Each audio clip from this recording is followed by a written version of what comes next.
Welcome to the Rinkside Rundown podcast, showcasing the incredible women's hockey players from around the world through compelling interviews and discussions alongside your host, Chris Sinclair. Hello and welcome back to the Rinkside Rundown podcast. Today, I'm excited to be joined by Madison Packer, a forward with PWHL New York and former captain of the Metropolitan Riveters. Madison, welcome to the show. How you doing? Good. Thanks for having me. I'm excited to be here.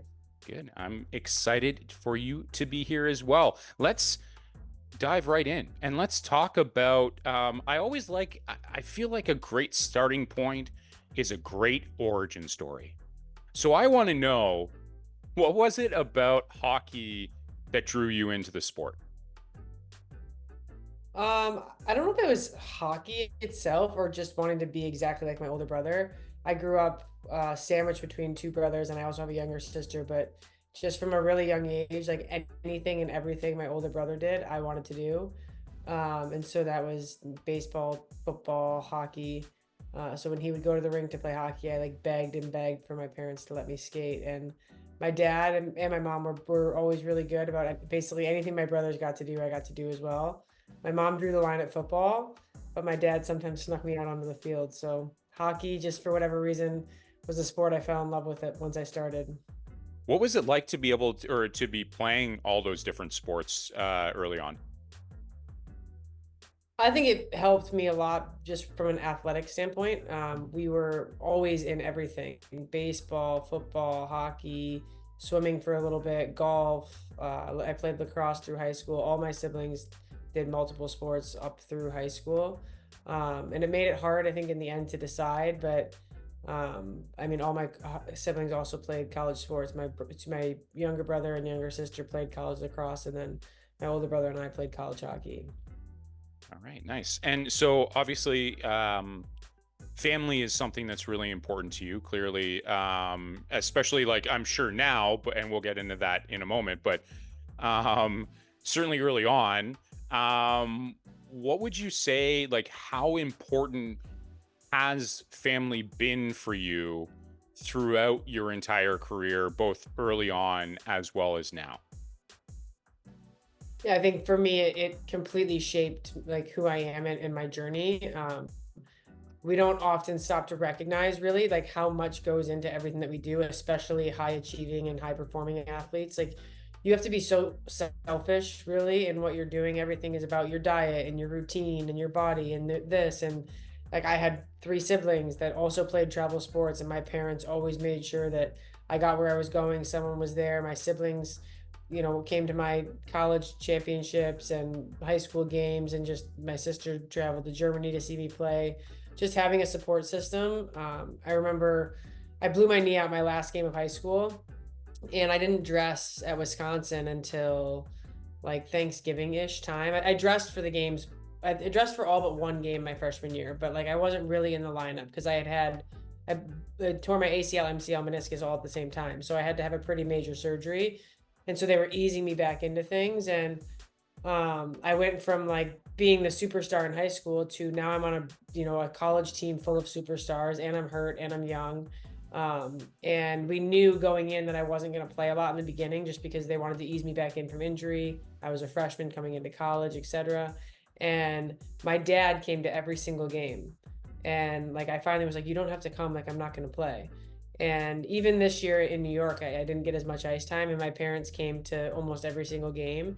And his reasoning and the reason I've always had family support is they don't want me to feel like they're just there because I'm on the ice and getting that moment, right? It's almost when you're getting less of that is when you need the support more.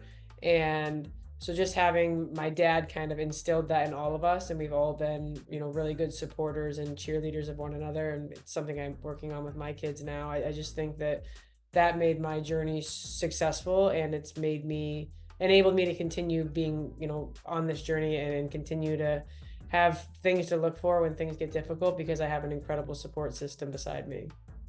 So, could you talk a little bit more about how, we speak about the support system, and you've mentioned about the injury that you had. it obviously was unfortunate. Could you talk a little bit about, from a mental health, or a mental health perspective, what it was like to be able to go through that moment where, as you've mentioned, you were doing really well early on in your career, and now you're injured, and all you want to do is hit the ice, but you can't, Yeah. right? Could you talk a little bit more about, I think now more than ever, mental health is obviously something that's super important. How does an athlete work to overcome those, those hurdles that most of us, myself included, will never understand, because we're just normal people, we're not elite athletes? How do you overcome those things? Yeah, I think for me, like specifically, I guess it's two things with that injury and then just in general. So with that injury, it just was bad timing. Like at the kind of midway through my junior year of high school, I played for Little Caesars, a member of the organization. I was on the 19U team. A player on the 16U team committed suicide, and it was like world stopping. I had never dealt with anything like that. I was very sheltered, and like that was the first time me or anyone in my community had experienced something like that. And to experience it with someone your own age who was a peer, like it just was so confusing. And so I started getting involved with an organization called Common Ground, and like learning more about, like, we didn't even know what mental health was when I was in high school. Like anxiety was not a word that we used. Depression was something that we didn't talk about. And like every generation before me, right, that's deeper and deeper. And so that kind of like turned my mind onto, okay, we have this like other part of us that we're supposed to take care of in the same way I take care of my body in the gym. And then fast forward, I'm still going through that grieving process and learning process of like my emotions, etc. And then I blow my knee out in the last game of high school, right before I'm about to go to my dream school on a scholarship. Like it was that same kind of cycle again, where I felt like I had just gotten through this like hurdle and struggle, and now all of a sudden I was just knocked completely off my horse again. And it was actually, I like spiraled and got really depressed. I was like, I'm never going to play again. I'm never going to be like the player that I was. And didn't want to go to rehab, all these things. So my dad put me in the car actually and drove me up to our cabin. And it was just him and I like spending the weekend up there. And we live on 20 acres, and we have this big long pier that goes out. It's probably 80 yards long. And I couldn't walk. I just had surgery, but I was supposed to be walking at that point because like that's where I was supposed to be at in my rehab. So my dad walked me out to the end of the pier and sat me down, and he said, "All right," took my crutches. He said, "All right, when you get hungry or thirsty or have to go to the bathroom, you'll figure out a way to get yourself back inside." And I like sat out there and cried for probably 2 hours, and then finally was just like, he's right, and got up and walked in. And that was kind of like the kick that I needed to get going again. And then just full head on for 2.5 months, rehabbed as hard as I possibly could. And I came back from knee surgery. I was back on the ice in like 2 months, which is like crazy. So I think I just having that kind of, he believed in me that I could do it. I needed that little bit of a like get up, but also recognizing prior to that that I had experienced some of these same emotions. And like my parents were good about getting me into therapy and talking to some of these people from Common Ground. And like that was the first time I had ever had access to that, any kind of therapy or being able to talk about what I was experiencing, understanding those emotions and those feelings of up and down. And I think for athletes, we so often forget that like the athlete is made up of a human, and that human experiences the same things every single day. Like people say horrible things about us online. People, pick you apart if you're not playing well, or they don't like the way you dress, or, my lifestyle with my wife and my kids frequently becomes the target of attacks online. And like, those are people that are playing a sport to entertain you that you're attacking constantly. And like, we're not all going to perform at 100% of the time. And I think it's taken athletes a really long time to get to the point to recognize that's normal. That's okay. Like even the best of the best have a bad day, and it's how you respond and recognize that that's normal, and that there's resources there now to help us that gets you through it. I think that's a profound answer, and I would say that that's something that from the outside, on social media, and I think social media is obviously a big space for that. But I would say, social media is it can be a very difficult space to navigate. How, not to kind of get too off track here, but how do you navigate social media, and how do you navigate, as you've mentioned, there are certainly pros. There are definitely great ways to connect with fans, great ways to to make a profound impact there. But how do you also navigate the negative side of things? Because I think that's something that a lot of, I'm going to say us normal people don't necessarily experience at certainly the degree that you do, but still experience it nonetheless. What would you say to those people?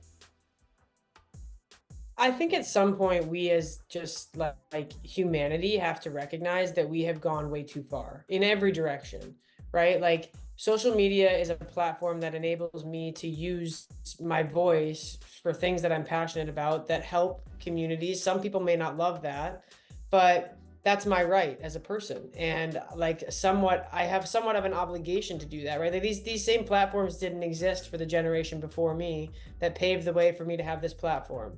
I have a little bit bigger platform than those before me. My job is to build upon that platform to leave it a little bigger for the next wave underneath me. And when you decide to play a sport or be in the light, however big or small it is, a little bit of that comes with the territory.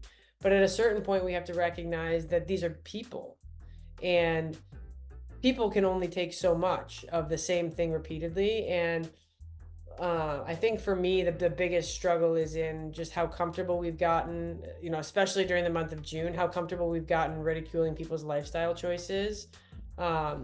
And it's something that I'm super passionate about because I'm a member of the LGBTQ plus community, the community or the band of people, unfortunately, most susceptible to suicide right now in our country are LGBTQ plus kids, right? They're kids who are being attacked online, being attacked at school, being attacked in every avenue of their life just for being who they are. And we have created platforms that has made that more accessible and constant for these kids. And I think that we have an obligation. Free speech is one thing, but when you're using that platform to do harm to another person, that's not okay. And like, yeah, you can say I had a bad game or you don't like whatever. But when you're attacking people to their core, that's different from being, a passionate fan. And fans don't do that to the players that they supposedly support. And I think for the most part, the women's hockey community is very positive. They're also very passionate. But I think at some point we have to recognize that we've gone a little far in what we allow people to say toward one another online.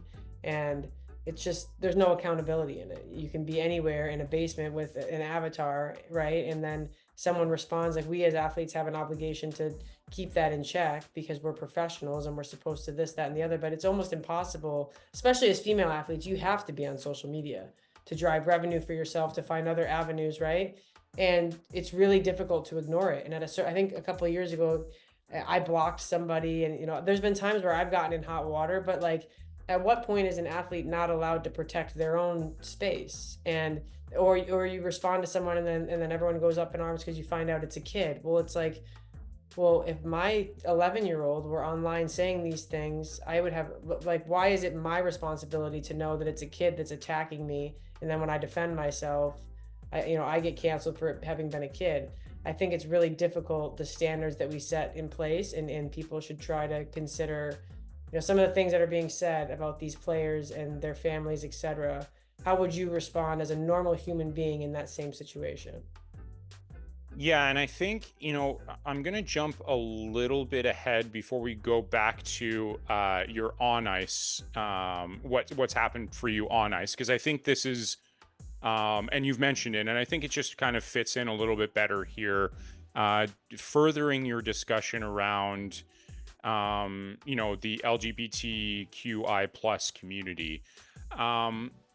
one thing that you've been quoted, and I'm going to take a moment just to kind of share a quote that was that you had shared with another media outlet, and that was that I am proud to be part of the LGBTQI plus community, and I will always use my platform to advocate for the rights of those who are marginalized, especially the rights of trans youth who are being senselessly attacked every day. When thinking about, especially now, and you kind of alluded to it, but especially now with the women's hockey, and let's broaden that to women's sports in general, it is on a stage it's never been on before, and that's incredible. Obviously there's a lot of work that still needs to be done, but at least it's heading in a good direction. When you see the success of women's hockey, women's sports, especially around inclusivity, right? When you go to a PWHL game, there is nothing, I've said this 1,000 times and I'll say it until I'm blue in the face, there is no better sporting experience you can ever have than to go to a PWHL game. It doesn't matter where you are, it doesn't matter how many people are in the stands, it is the most inclusive, most engaged, most passionate experience you could ever have. What do you think, I guess let's start with, when you hear that quote, what comes to mind? What, you're so passionate about this topic, and as you should be, as we all should be, what comes to mind when you relive that quote? So I think for me, it's two separate things, and I'm not giving my opinion on the latter, but when we're talking specifically about trans youth, those are kids. And I'm not talking about people's, the decision to have surgery or make permanent changes to your body. But again, those are decisions that I think should remain in a household. Whether you agree or disagree with what the decision is, no one knows better for their kid than a parent. And when you start giving the government the ability to make parenting decisions, that's a very slippery slope. So that's just to keep myself from getting crucified for my opinion on policy.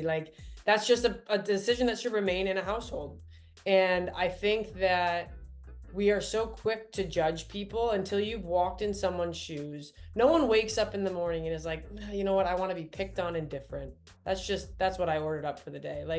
You're born how you're born, and you navigate it the best that you can. And when you take all of the pressures of society and just being a kid in general, and then you couple that with someone feeling like they're inside of a body that they don't understand, that isn't theirs, and they're trying to find ways to fit in, to make friends, and you completely remove sports from that kid's life, they're not even an option.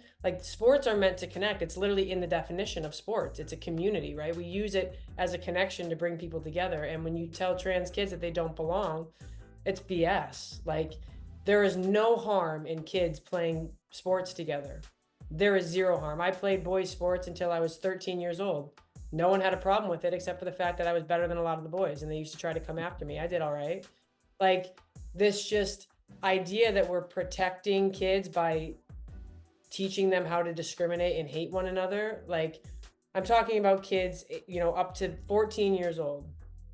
They should have the right to play any sport they want without recourse, without discrimination, without punishment. Because for some of them, it's the difference between life and death, and it's that serious. And when you completely eliminate that from someone's, list of options, what's the point? Who are you protecting in that? I think that we have allowed this conversation to become so politicized and so far left from what is really going on, that we have become so hyper focused on one or two instances where we think something unjust has been done, whether it has or hasn't. Kids have nothing to do with it. And we are politicizing kids as weapons so that it makes a point to an argument that is just absurd. There are more bills right now on the House floor to disallow trans kids from playing sports than there are trans kids in this country trying to play sports. That seems like a ridiculous use of resources.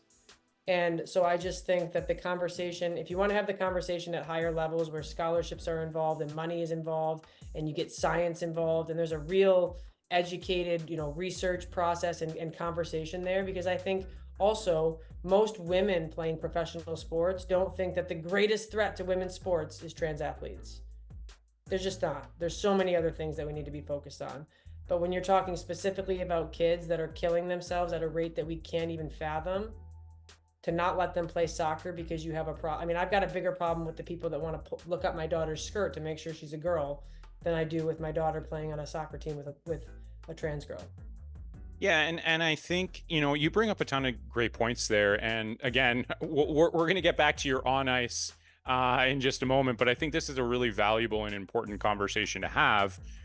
Do you think, or how do you think having kids of your own has, obviously you're passionate about this, and I don't think that started just by having kids. How do you think the having kids now in your life has amplified that perspective for you? I think profoundly. I think that fortunately and unfortunately, my wife and I have experienced a lot in the last 5 or 6 years together. A lot of real things that are like crushing the country that have gotten really close to home, suicide, overdose, members of the LGBTQ plus community, etc. And it's all things that, there's a lot of good. Our life is a lot of good, but there's also a lot of really scary things. And when you think about how they impact your kids, you think about life in a completely different way. Like there's no way to describe how much I love my kids. Like I thought I loved my wife, and I do. And then we had kids together, and it's like a whole different level. Like there is nothing in this world that I wouldn't do for my kids.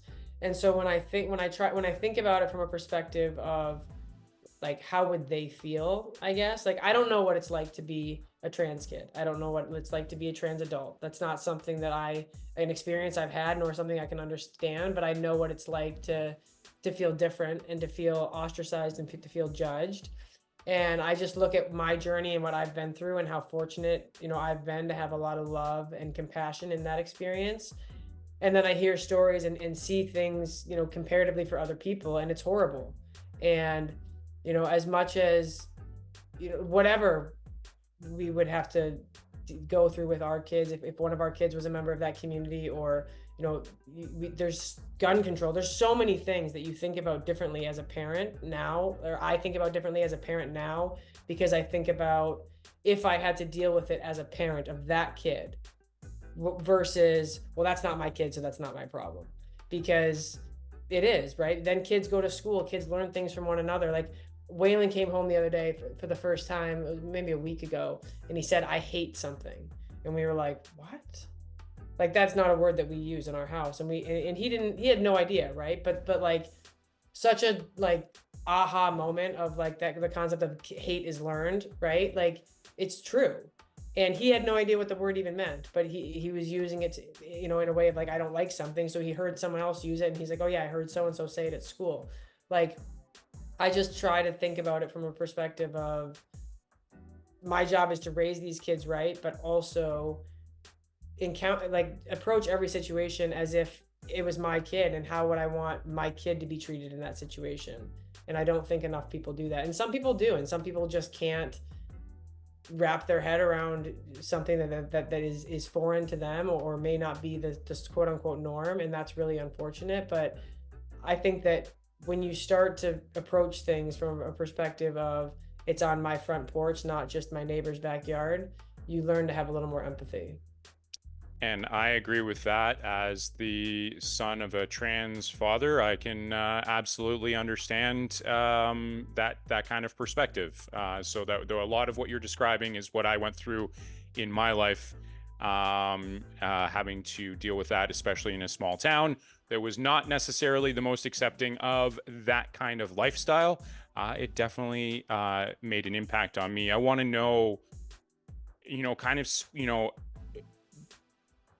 I think, a good bow onto this part of this conversation. And this has been, I think, a discussion that needs to be had more often. And just like more open and honest, like we're having right now. This is, I think, goes a long way. I want to know, when you look at how inclusive this season has been in the PWHL. I know that it's definitely, this isn't the only time we've seen inclusivity in women's sports, but it's one of, at least one of arguably the more, prominent stages in which we've had this sort of showcase. Could you talk a little bit about what you think this season, with just like I said earlier, like the passionate fans, how inclusive everyone was. It was just like every game just felt like a community, just a bunch of friends coming together with great signs, a ton of passion, their voices, all this sort of stuff.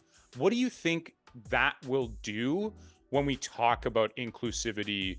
Let's talk about inclusivity in sports. That would be ideal, but specifically when we talk about women's hockey. I think that this season you saw really like it was the culmination of so much work and like everything coming together at one time. It was the moment that women's hockey needed. We're riding the wave of women's soccer, women's basketball. So like women's sports have arrived, right? It's here, it's now.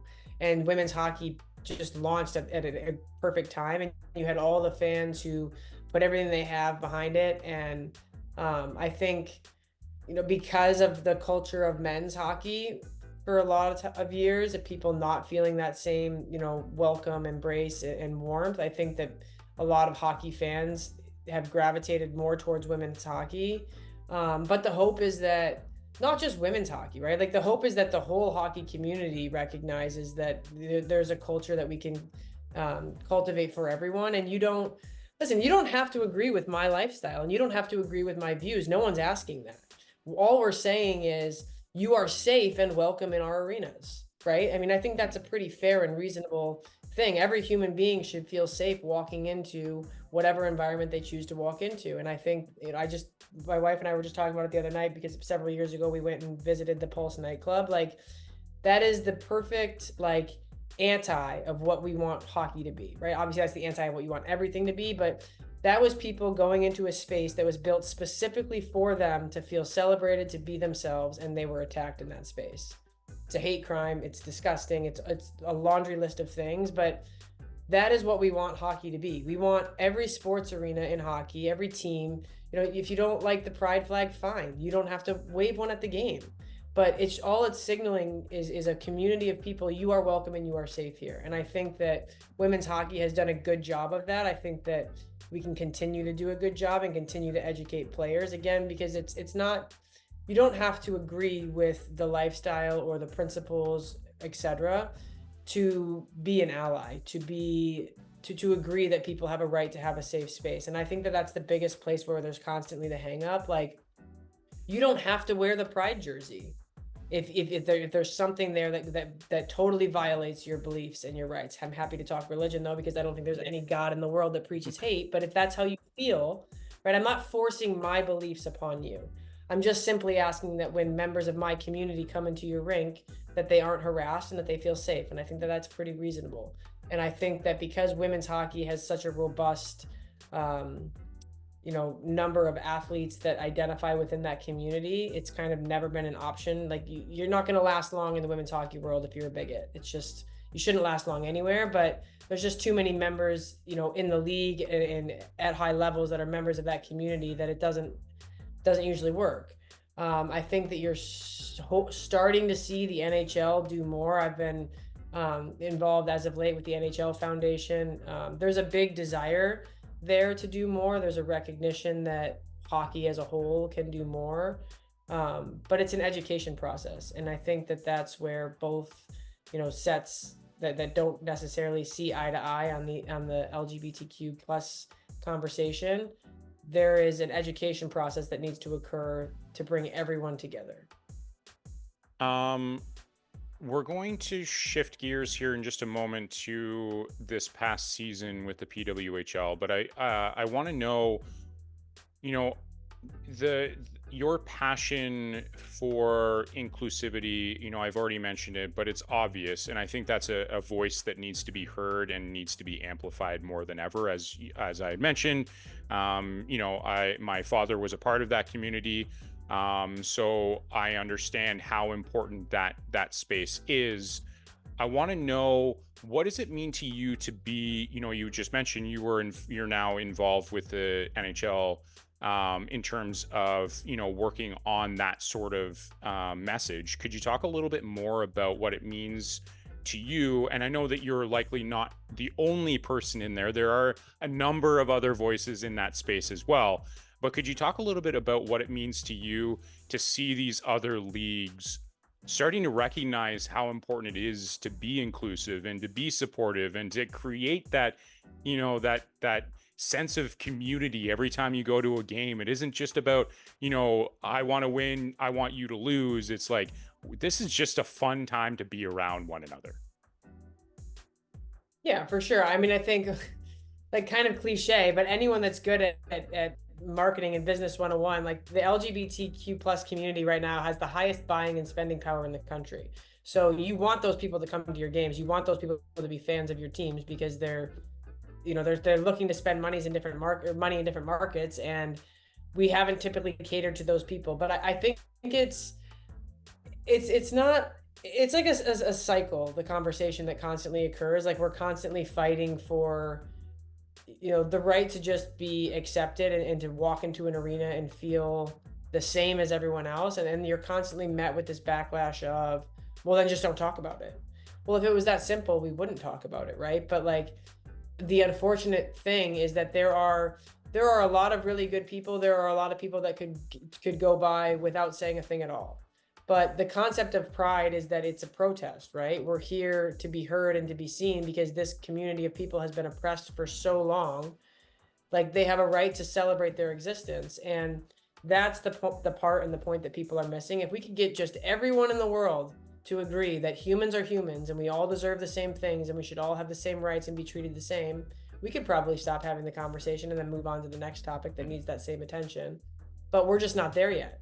And sports have a humongous opportunity to be an industry leader in everything in the way that they approach that topic, because you might lose a few fans, right, for being the good person, but how many more fans are you going to earn, right? Because if the theory rings true that nobody cares, then nobody will care if you are more inclusive to those communities. Nobody will care if you highlight those communities amongst other things, right? There are so many other things that we can highlight and things that we can make a point to celebrate. But the minute you do that and you start to see the positive trend, again, yes, you will have upset people, but those people are going to be upset about everything. Like you might lose fans that you didn't really want anyways, and you're going to have so many more people that are then going to follow suit, and it's just going to be a huge positive trend across sports, across business, across everything. You have shared some truly profound insights, and this just means that you have to come back on so that we can have just a conversation solely about this stuff, because I think that it isn't an easy conversation to have, but it's an important one to have. And to create those allies is so crucial. But I do also want to talk about, there's no easy way to kind of segue into this this next topic, so I'm not going to do it gracefully, but I do want to say how much I appreciate those perspectives and how much, again, like I've said, they resonate with me. I understand that. And I do hope that these conversations continue to be had. And like I said, we can make a whole other episode. The next time you're on, we'll make a whole episode just about these conversations. And I think it's going to resonate with a lot of people, because we need that voice being out there more louder now than ever before. I want to know about this past season. So first of all, you had the opportunity, obviously you played in the PWHL, you signed as a free agent with New York. Could you kind of walk us through what that process was like to sign and then to go to New York? Like, what was all of that like for you? Yeah, so I had signed a 2-year contract to play in the PHF for the Riveters. And then I signed that contract in like April of 2023, it would have been. Yeah, April of 2023. And then in June of 2023, we found out that the PHF was being liquidated and there was a new league forming and all this information. We didn't really have much information. There was like a lot of information, but like you didn't really know what was going on. And then we had the draft, and there was like this process of it was a really long, crazy process. But basically, there was the opportunity. I had the opportunity to apply for something called the compassionate consideration waiver, which allowed me to apply to not have to leave New York because I live here. So I am one of the very few fortunate ones that I played 8 years for the Riveters in the New York market, and then rather than having to enter the draft like at random and pack up my family and leave, like I applied for this and just said, I've got kids here, they're in school, and the waiver was approved, but then there was some confusion about what that meant. So we thought that meant that I would get a spot in New York. That just meant that I could get a tryout spot in New York. So then at the last minute we were like, okay, well then let's just enter the draft. Like, it was chaos. But so got the waiver for New York. Draft happens. After the draft, get invited to camp, and the camp was like a 6-week training camp, I think. I'm like all fired up, ready to go. Get to camp. Second day of camp, we had our first scrimmage, and in the overtime of the scrimmage, I got hit harder than I've ever been hit in my entire life and separated my shoulder. And it was just like deflating. Like I remember laying on the ice thinking to myself, this is it. Like I thought my collarbone was like through my jersey, and I looked at the trainer, I was like, my career's over. I just thought that there was no way that they were going to hang on to me all the way through training camp with a shoulder injury that at the time they thought maybe needed surgery. She's looking at 4 or 5 months. Like, it was a lot of uncertainty, and I give a lot of credit to my teammates and to the coaches and to Pascal, everyone, the trainers. I came back way faster than they thought I would, but also they gave me a chance to prove myself as a teammate. And there wasn't really much for a while that I could do on the ice, and a lot of them hadn't seen me play. It was really important to them to see me play right against this new league of competition versus what I had done in the past, which I respect. And so it was really, really stressful because it's like, everything that I know that I can do and I need to do, I can't be out on the ice doing. And then we went up to Utica. I called Pascal on our way up to Utica, and I'm like, listen, if you need to see me play in a game, because we didn't know if I was going to make the team or not. I was like, if you need me to see me play in a game, like I will tape my arm behind my back and I'll do whatever I need to do to go out there and show you what I can do in a game. I played this game for too long for it to be, up to chance and to not know that I gave it everything I could at the end. And he was like, oh, well, we can't ask you to do that. I mean, it was obviously would not have been a smart medical decision. But we went up to Utica, and I think the second day up there, they offered me a spot, which I was really excited about and grateful, just because, again, it was like at that point still they didn't know. I mean, I wasn't back for the start of the year. I think I missed the first game and then kind of got eased back into things, but there was a lot of uncertainty, and so I was really grateful to have a staff that at least believed in me as a person enough to let me stay home and have me be a part of the team. So, and we will be right back. This episode is sponsored by sports nutritionist Melissa Buffunos of MB Performance Nutrition. As a former competitive hockey player turned nutritionist, Melissa's mission is to help the next generation of hockey players optimize their diets and health so they can perform their best both on and off the ice.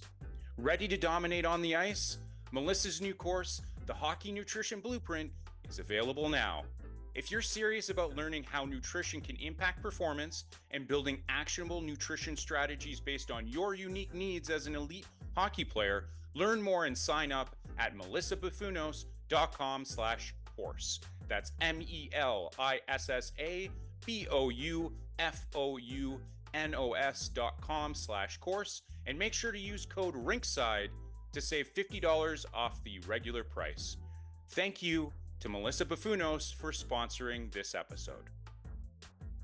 And now, back to the show.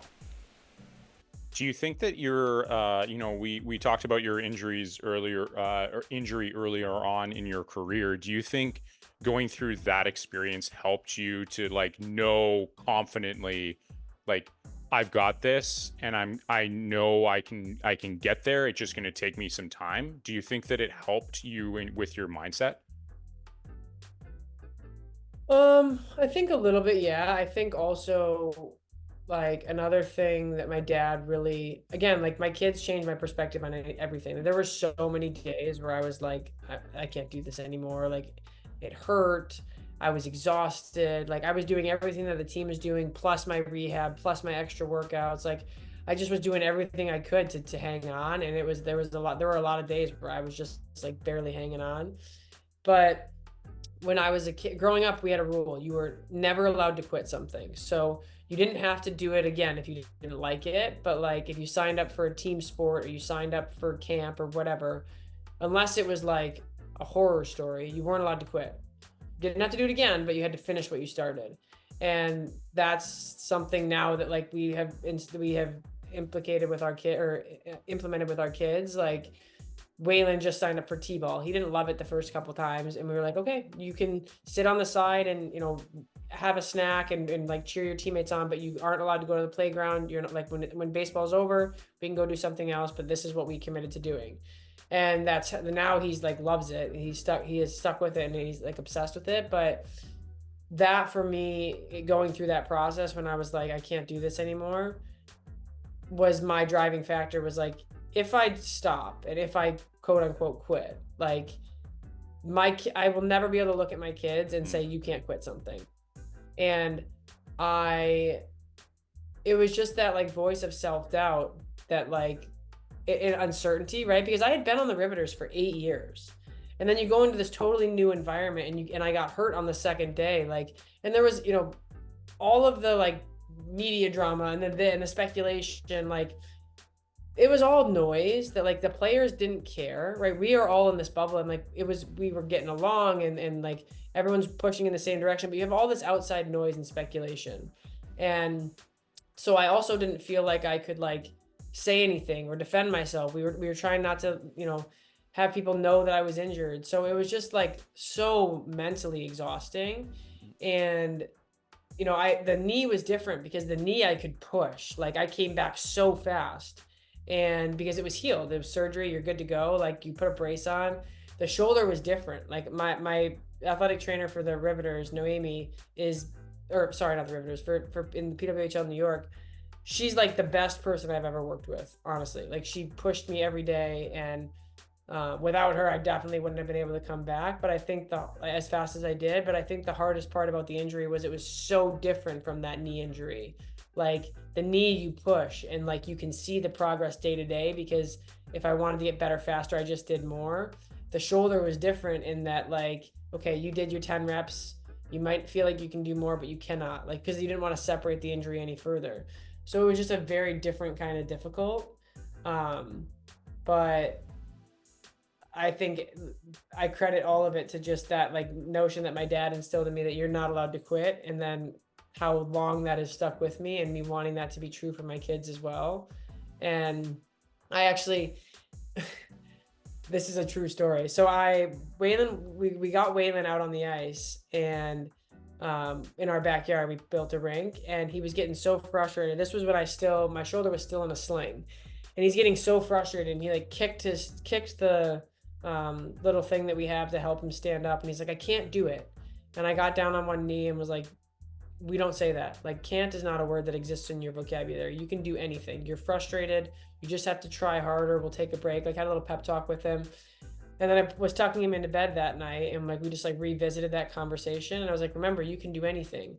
And he's like, yeah, I can do anything on the ice. And I was like, no, you can do anything in life, anything you want to do. And so we had that little banter back and forth. And then probably 6 or 7 days later, I called Anya after like a hard day at the rink, and I was just like, I just can't do this anymore. Like, this is whatever.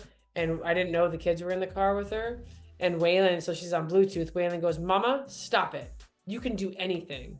And I was like, okay, now I definitely have to make the team. Like it was literally just like that moment that I needed, but also so reassuring that like what I'm trying to relay is working and I have no other choice but to keep going. I think so first of all, that's an incredible story. And it's that moment where you're like, I wish I hadn't said that to him, but I get it. I appreciate that. I respect that. Good move.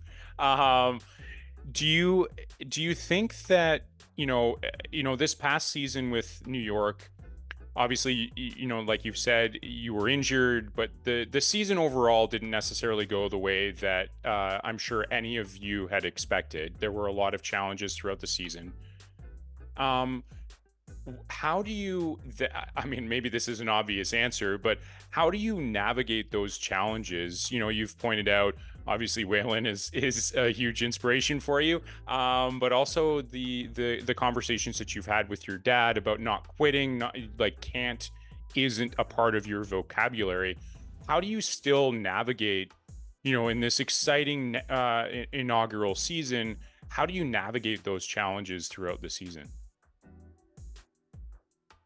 Yeah, I mean, I think that obviously, New York's situation was more public because people talked about it more and there was a lot of speculation, etc. But I think that so much of sports is unknown to the outside. Like we had a great team of people, and like what we were trying to do and what we did and what everyone did was really, really hard, right? You had essentially two groups of people, the PHF slash NWHL and the PWHPA, and then so those two big groups coming together, plus some rising college kids, plus a few players from Europe, like but those two massive groups that had seemingly, according to the public, been like this for so many years, like that narrative was exhausting.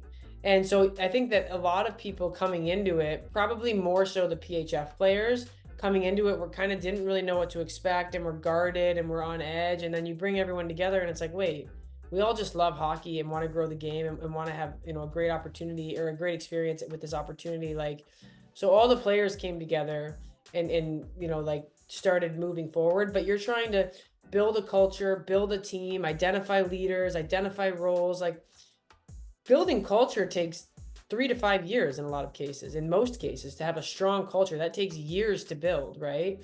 And so I think the expectation for it to be perfect and for it to be, shiny and all these other things was just unreasonable. And I think that the players in New York are the players across the whole league, but I was proud of the way that my teammates handled things, the way that my teammates came together. It was a group of incredible people. On paper, I think everyone expected us to have a better year, but that's why you play the games, right? That's part of the game. And there's so much more that goes into it than just the on-ice talent aspect. And I think that we learned a lot of things all at once, and there were stretches of great, there were stretches of not great for the team. And but that's all a part of the learning process. That's part of the building process. And women's hockey fans have been around for a long time. A lot of these players have been around for a long time, myself included, but a part of different things, right? So you're bringing all of that together and everyone has this idea and notion of what works because they've been a part of it somewhere else, but not many together. So how do we, bring all those pieces and build this great puzzle? It takes time. And, I think that a lot of people look at what happened in New York this season and view it in a negative light, but there's a lot of really positive things that happened. The players that are returning are a great core for that team moving forward.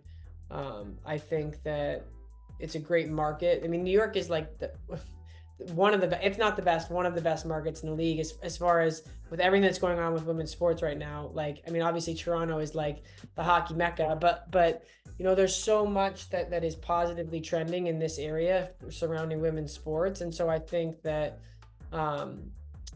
with some experience and everyone kind of now knows what to expect, it was all so foreign, that there should be a little more comfort going forward. And I guess I don't know about all the markets, but New York was a little more unique also in that almost no one was from here.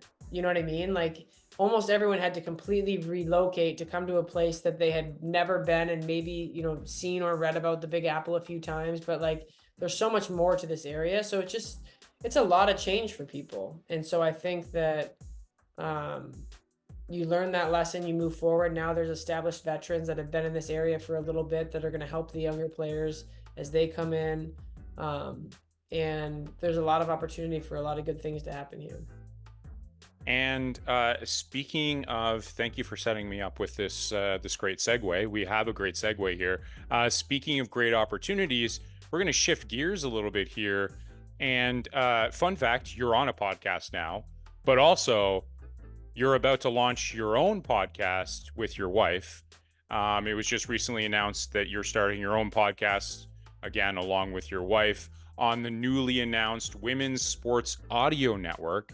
Could you talk a little bit about how that came to be, and also like what should people expect? Like, what kind of podcast are you looking to create? Yeah, so we were approached by an absolute game changer. Her name's Elsie. She is the founder and CEO of Deep Blue Sports Entertainment.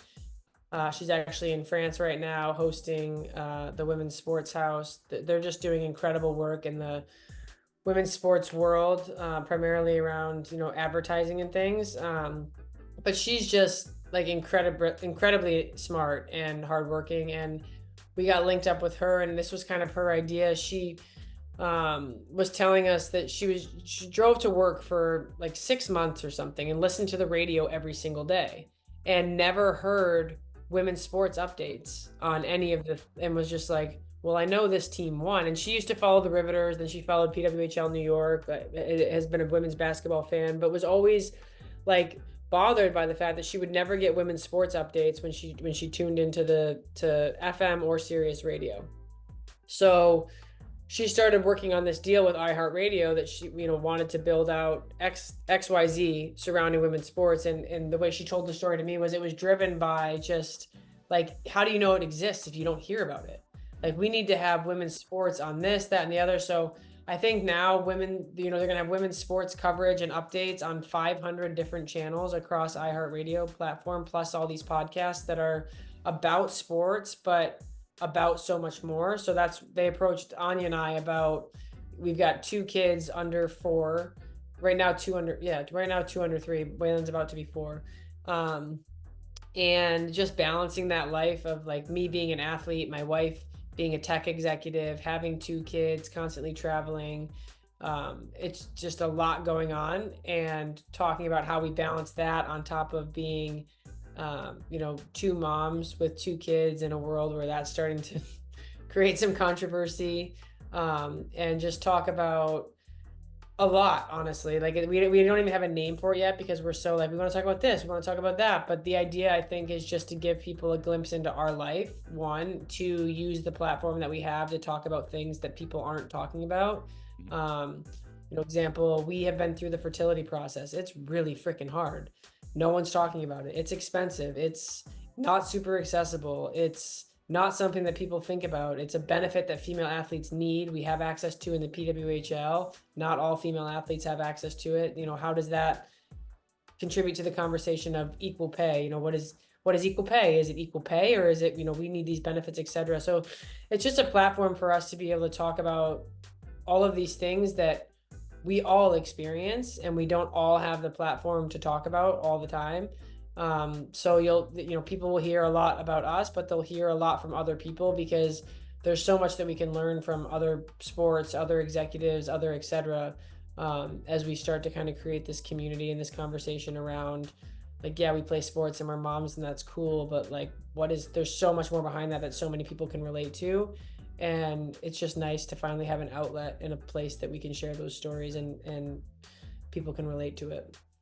I absolutely love that. It is exactly why I started this podcast. It's about telling those stories. It's about connecting with people. It's about beyond just what you're doing on the ice. It's about what you're doing off the ice and the kind of person you are. So that totally resonates with me. And I cannot wait to hear the very first episode. Hopefully that comes out soon. Not to put any pressure on you, but I can't wait to hear it. I can't wait to hear it. We're going to move to the last segment of the show. So once again, Madison, like, I can't thank you enough for this conversation. I think there have been a lot of things that we've discussed today that need to be discussed more. And I'm so thankful that you shared your perspective on those things, but also that you took time out of your day to hang out, chat with me. This has been so much fun. So I hope you feel the same way, and I hope you're just as excited for what has become sort of synonymous with this show, which is, I always say it's a scientifically proven test to really get to know Madison Packer. Are you ready to take that test? Yes. Okay, perfect. These are truly profound questions. I'm sure that you're not ready for them. The first question: what is your go-to pregame meal? Ooh. Well, it was pasta with grilled chicken and meat sauce, but I recently have switched to gluten-free, dairy-free diet, and I don't love gluten-free pasta, so I'm going to have to find something different to eat, I think. But to this point, it's been chicken parmesan or grilled chicken with meat sauce and pasta. Oh boy! Every time I ask that question, I get infinitely more hungry. Yeah. If any listeners have a good gluten-free pasta suggestion, I'm open, because all of the ones I've had so far taste like cardboard. Yeah, I was going to say the same thing. I've tried that, not great. So yes, we'll try to see if we can get you set up with something. What song is your must play on game day? Oh my goodness, that's a terrible question for me because I'm terrible with music. Do you? I'm assuming. Are you listening to music? Or are you listening to podcasts? Or are you just like game face? I just listen to the community box, so I'll have to defer to Jesse Eldridge on that, because I don't we just have a boom box. I don't put headphones on because I don't have. If you went through my Spotify, it would be embarrassing. That's like if someone took my phone, I would be nervous if they'd look at my Spotify history. It's like Chuggington and Little Einsteins. Like, that's what we listen to. We don't know how to listen to music. Okay. Okay. So, that's great. So, Jesse Eldridge is the dressing room DJ, so to speak. Yeah. Yeah. All okay. things Were there any songs that she put on that you were like, ooh, I like that one? Not that you don't have to necessarily remember the name of them. I'm terrible with names, but were there some songs on there? The Taylor Swift, the Taylor Swift song that came out during, like, at the end of the season. We listened to a lot of Taylor Swift. There's a lot of good music. Yeah. Just don't know the name of it. That's fair. I'm a bad quizzer. Sorry. No, that's fine. You're doing fine. It's a lot of pressure. If you weren't playing hockey, what do you think you'd be doing?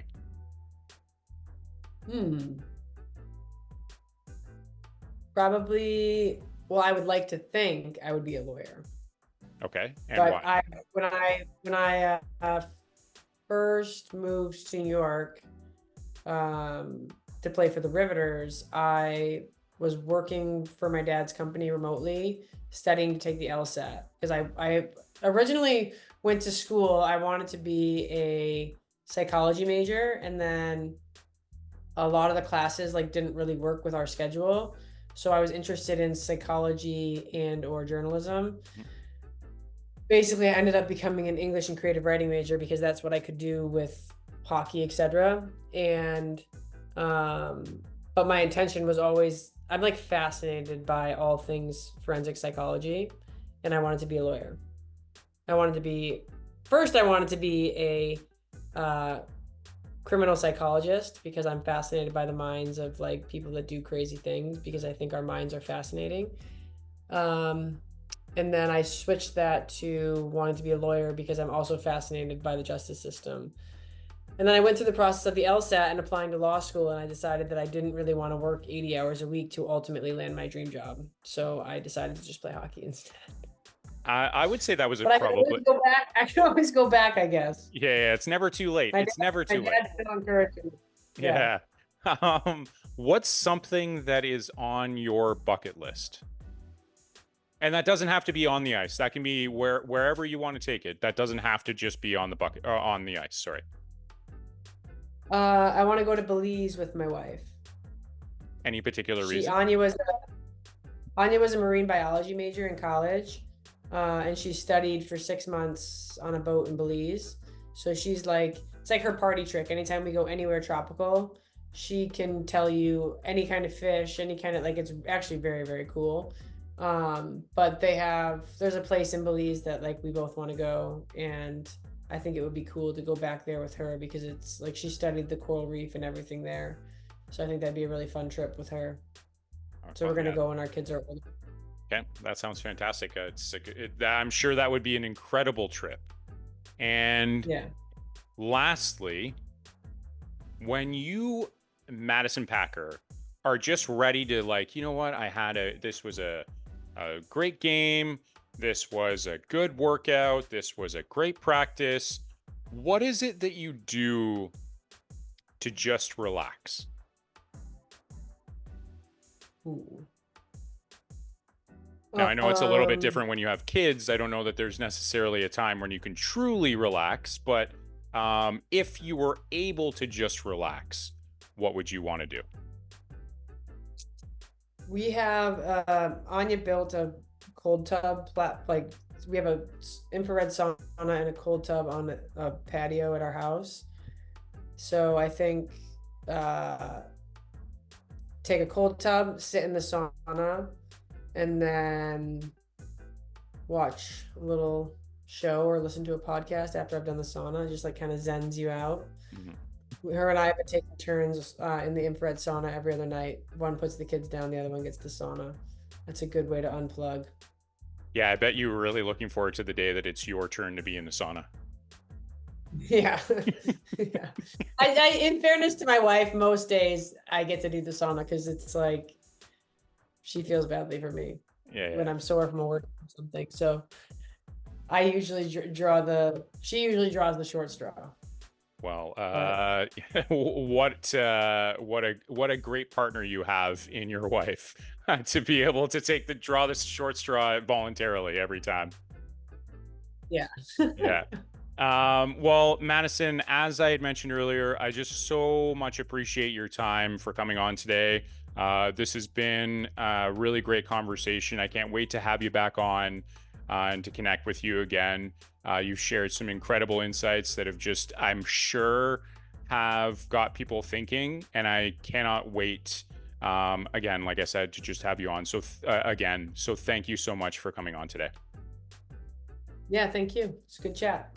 Absolutely. And there you have it, folks. For Madison Packer, I'm Chris Sinclair, and this has been the Rinkside Rundown podcast. Cheers.